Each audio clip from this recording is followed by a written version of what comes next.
What's up guys, Anton here at DPR. We're covering a hot topic this week. Are you better to buy off a rack or some snakes first? If you're ready, let's jump right into that.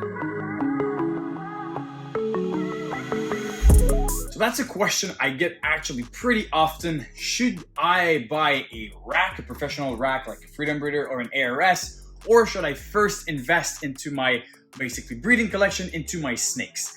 This is a debate that you can actually abort it in different perspective. I'm gonna give you mine.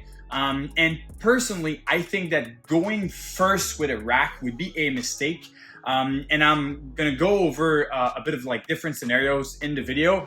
But first of all, why do I think that going first with a rack would be a mistake? Is that you're gonna spend all your money on a professional rack, and the money you're gonna have left obviously is going to be much less than your initial budget. So you're going to be filling this rack with animals that are not necessarily the best possible and are not going to push your projects forward. And you're always going to keep in mind that your projects are going to be catapulted by the animals that you breed and by the animals that you have, and not by the racks you have.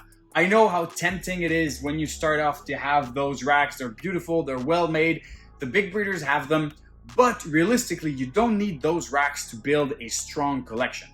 I remember when I started breeding ball pythons, I used custom-made melamine racks. They were heavy as hell. The tubs, when I was pulling them out, it was super difficult. You know, like they were kind of stuck like this, and I was trying to pull them out like that, and it was very, very annoying to work with those racks. But cutting on the prices of the racks, obviously you still want to have something that's secure, that's not gonna catch on fire, and that the animals are going to be provided with the perfect temperature, humidity, and you know, perfect setup for them. But there's some very affordable options for beginner racks. I started with that, and that allowed me to keep my money to invest in animals at first. And some of those animals I still have and I still breed today. Yes, I would still have that initial rack, which wouldn't be a bad thing to invest in at first. But as I was saying, the rack is more an investment on the very long term. This is not a thing that's going to bring you money, but the animals will. So what I did, I bought some very basic racks, custom made, and then I bought great animals, let them breed for me, and the money I gained from those animals allowed me to buy some of the very first racks that I have, my ARS, my two ARS 5540s. They were from sales from my collection, and then all the other racks that I have, obviously they're not from a loan or whatever, they're from the sales that I've been doing in the last years. And this is how I've planned my breeding: buy the animals first, provide them proper care, and once they breed, then you move on and buy the professional racks. If I give you an example real quick, let's say you have 15 to 20,000 to put in your collection. You took a loan, or you have that money saved and you want to invest in this industry.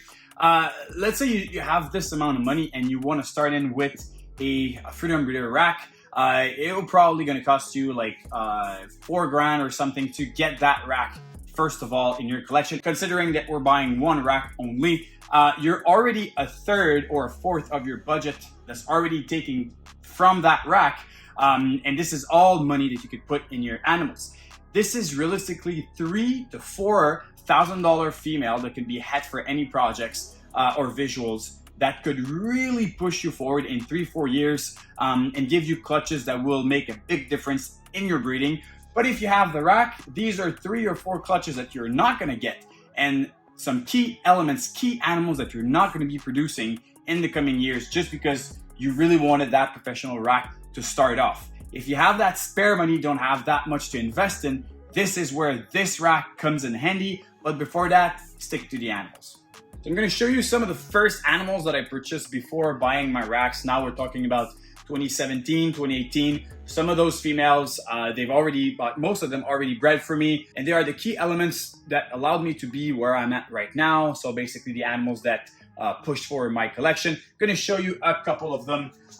One of them is this pastel asphalt female. Nope, that's the Enchi asphalt. Sorry, this one is the pastel asphalt. She's about to lay very soon. She's due in about a week or something.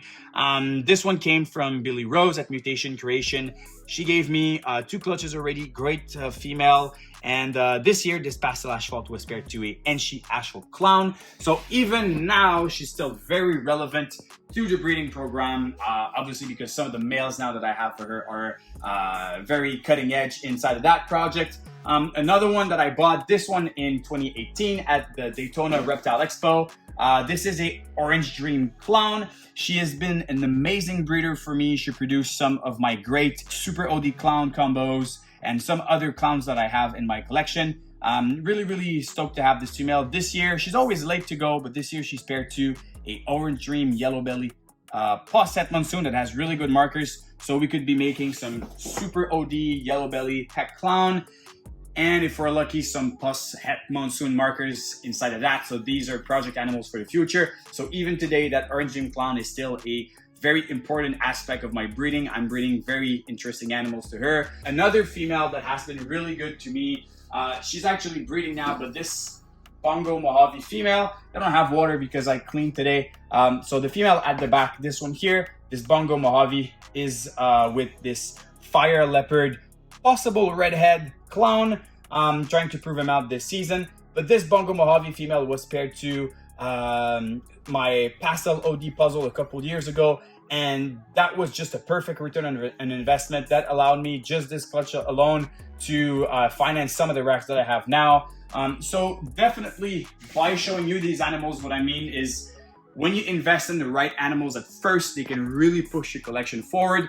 And I'm really advertising more to buy animals first. Let them bring your collection to a certain level and then buy the racks, provide them with proper environment. And honestly, it's just so satisfying when you actually have been working forever with those, custom made racks and you finally buy your first Freedom Breeder, ARS, or whichever companies, and finally you can have them in this setup. It's a very nice feeling. So guys, hopefully this video was helpful to you. I know this is a topic that's pretty hot. Some of the newcomers in this industry are often wondering, should I buy a professional rack and spend all my money on this or not? And be sure to follow us on Instagram, subscribe to our YouTube channel, and go check our Morph Market for available animals. On this, we'll see you soon. Cheers.